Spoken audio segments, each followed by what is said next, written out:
All right, what is going on with Brian Thomas Jr.? Let's take a look at his 2024 stats compared to his 2025 stats thus far. Targets are about the same, but receptions are way down, touchdowns are way down. He's obviously just not performing up to par.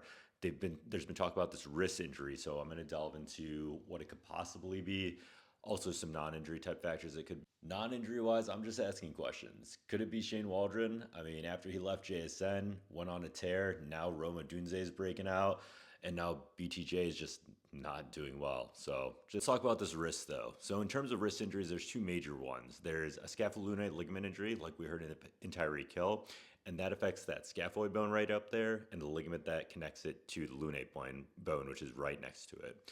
These kind of ligament tears we've seen you can play through, but it can significantly hinder performance, and typically they need to be operated on. It could also be the TFCC. So there's a cartilaginous complex that affects that outside part of the wrist, and it basically bundles together all of these bones.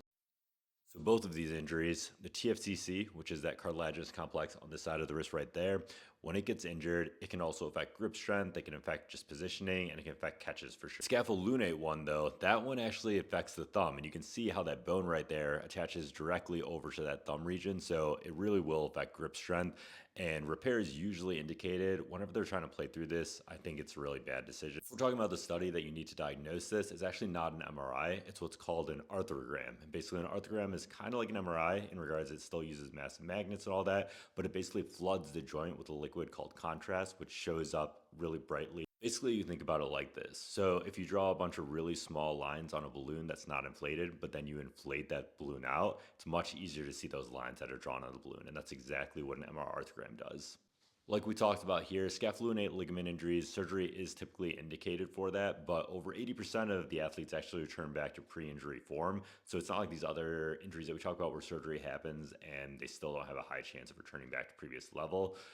It should be repaired, and when it's repaired, there's actually a really good outcome. TFCC joint injuries, those actually less than 50% of them require surgery, so there's a chance that BTJ is just trying to play through this, and about 84% of players here are able to return back to previous level play if they get surgery on it, and there's still a high level that come back even without surgery.